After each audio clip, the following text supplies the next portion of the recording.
ఎర్నాకుళం బెంగళూరు వందే భారత్ రైలు ప్రారంభోత్సవంలో RSS గీతాన్ని కూడా పాడమని విద్యార్థులను రైల్వే అధికారులు బలవంతం చేశారని కేరళ సీఎం పినారై విజయన్ తెలియజేశారు. ఇందుకుగాను దక్షిణ మధ్య రైల్వేను తీవ్రంగా విమర్శించారు. అధికారిక కార్యక్రమాల్లో మతపరమైనటువంటి పనులు ఏంటని ఆగ్రహం వ్యక్తం చేశారు.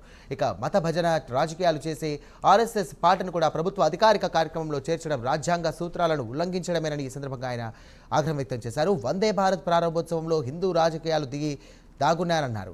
ఇక లౌకిక వాదాన్ని కూడా నాశనం చేయడమే లక్ష్యంగా సంకుచిత రాజకీయాలను చేస్తున్నారన్నారు విజయన్.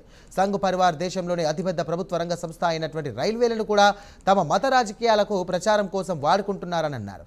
ఆర్ఎస్ఎస్ ఘన్ గీత్ను కూడా దేశభక్త గీతం అనే శీర్షికతో దక్షిణ మధ్య రైల్వే సోషల్ మీడియాలో షేర్ చేయడంపై ఆయన మండిపడ్డారు.